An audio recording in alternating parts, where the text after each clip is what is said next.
For our teen missions trip this year, we had the privilege of traveling to Spain and spending time with our missionaries, Justin and Grace Hayes. They have 2 boys, Silas and Gideon, and have been in Spain for about 5 years. God has given them a wonderful work in the town of Dos Hermanas, where they planted a church several years ago. Our team of 10 enjoyed a fantastic week spending time with the Hayes and the people of Olive Grove Baptist Church. After saying goodbye to parents on Friday morning, we set out for the airport to catch our flight to Charlotte, North Carolina, where we had a brief layover. At 8 p.m. that night, we boarded our plane for Madrid and would be in the air for a total of 8 hours. We did our best to get some rest on the plane, and when we landed, it was Saturday morning in Madrid. From Madrid, we caught a connecting flight to Sevilla, which was our final destination. And after gathering our luggage, we met up with Brother Justin, who led us to where we would be staying for the week. The Lord worked it out so that the group could stay in close proximity to each other. The guys stayed overnight at the Hayes house, while we and the ladies stayed down the street at the Helton's home. The Heltons are missionaries that assist the Hayes on the field, but are currently on furlough in the States, which enabled us to use their home throughout the week. After getting our things settled, the Hayes took us into Sevilla to show us around and keep us all awake. While driving around Sevilla, we were struck with the visible influence the Catholic Church has on the country of Spain. Although very historic and beautiful, many of these buildings have a Catholic connection and are maintained by the Church. As we walked around, the Hayes explained much of this and described the challenges of their field of service. As the sun began to set on our first day in Spain, we became aware that Spaniards keep a different timetable than us Americans, mostly because the sun does not set until 10 p.m. in the summer. For this reason, it is not uncommon for people to have supper around 9 or even 10 p.m. at night and then to retire to bed around 1 or 2 in the morning. Needless to say, our first day in Spain was a long one. After a good night's sleep, we were ready to put our Spanish into action and meet the people of Olive Grove Baptist Church in Dos Hermanas. Thankfully, because of how late Spaniards go to bed, things do not get going until the late morning. We had our service around 11 a.m., and all the teens got to participate in the morning service. Both Jason and Justin were able to give their testimonies in Spanish. This was a great blessing to the church there. Our group also provided special music in the form of choir song sung in Spanish and a flute solo by Mercedes. Spending time with the church folks after the service was a lot of fun. They were very interested to hear us use whatever Spanish we knew, and Brother Hayes and his wife were happy to help with translation. I'm very thankful for the Spanish program we have at TBS. Our teens did very well with communicating all week.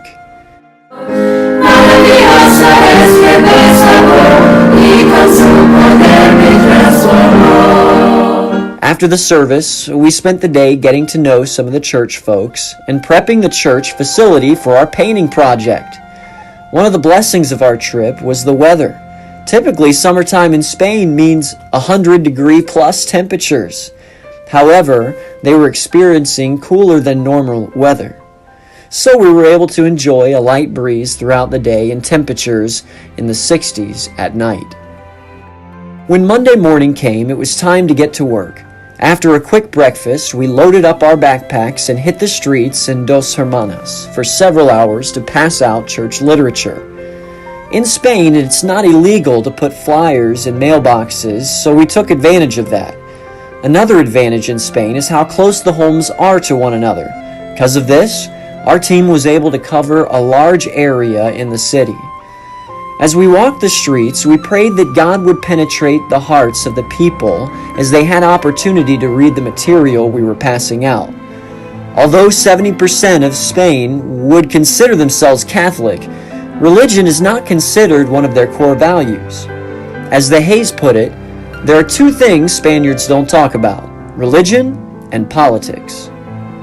The Hayes understand the challenges of Spain in regards to witnessing, but are optimistic about the power of God's Word and its ability to pierce through and change lives. When we finished up canvassing, it was time for lunch. As we often did, we returned to the Hayes home around 2 p.m. for a hearty meal.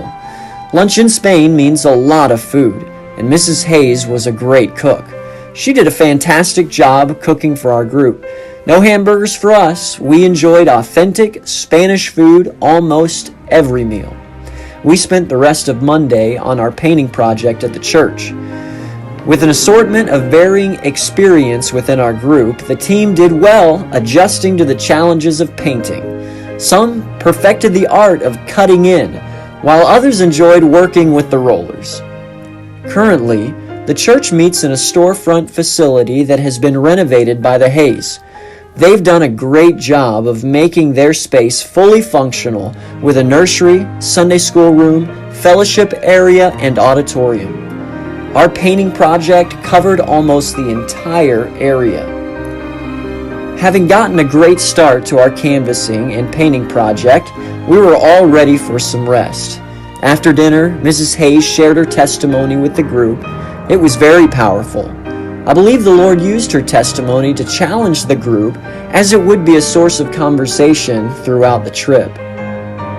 On Tuesday morning, the guys ventured out to do some more canvassing while the ladies had a Bible study with some of the women in the church.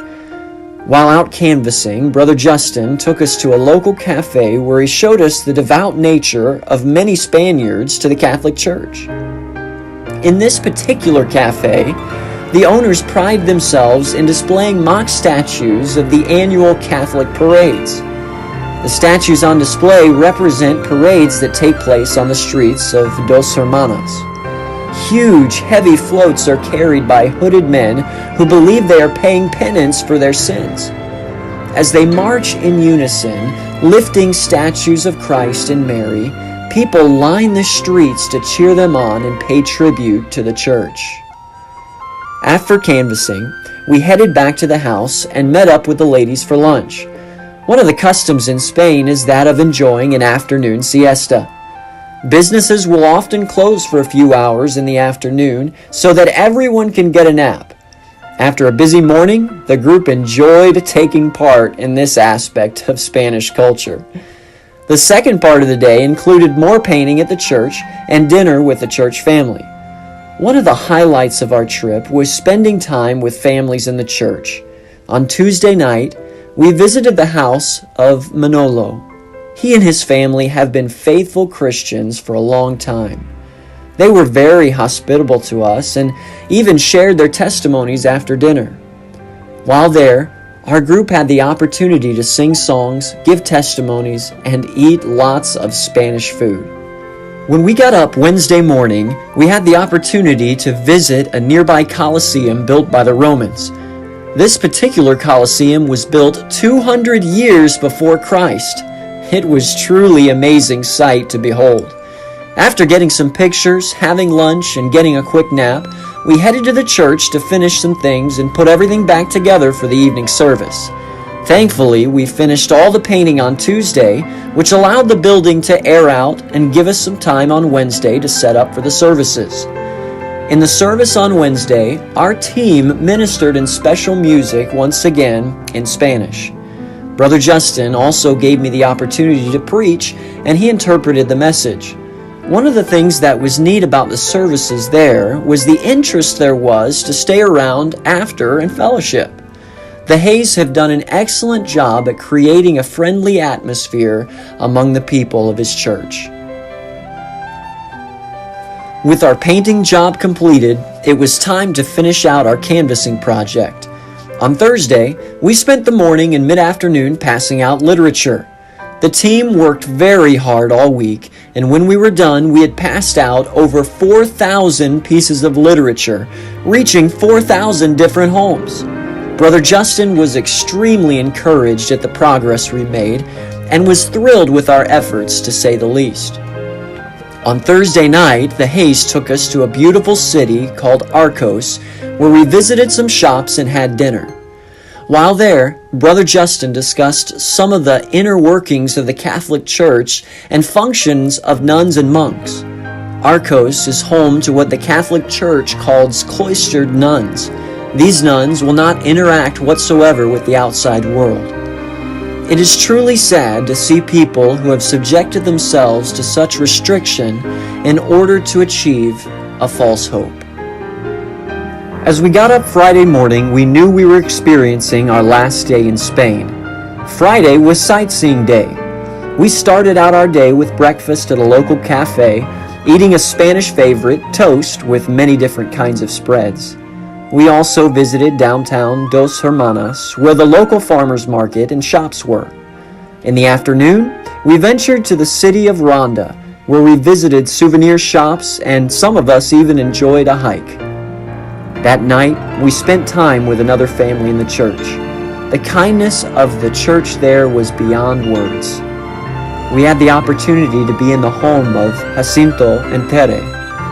While there, this precious family brought out plate after plate as they were wanting to be a blessing to us through the avenue of food. With each occasion, with these church members, the Lord impressed on our hearts the fact that there are some very special believers whom God is using in the country of Spain. After returning from dinner Friday night, we began the process of packing our things for our return flight in the morning. After saying goodbye to Brother Justin at the airport, we boarded our plane, carrying with us some souvenirs, but more importantly, lessons that God had taught us about the need in Spain and the faithfulness of the Christians there. God really did give us a wonderful teen missions trip this year. Thank you for giving so that the team could go, and thank you for praying for us. I believe the Lord used our team to encourage our missionaries in their church, as well as sow some precious seeds in the homes of the people in Dos Hermanas. Our prayer is that God would take the seeds that were sown and allow them to bring forth fruit to the account of Temple Baptist Church. On behalf of the Hayes family, Olive Grove Baptist Church, and the Temple Missions team, thank you for your support.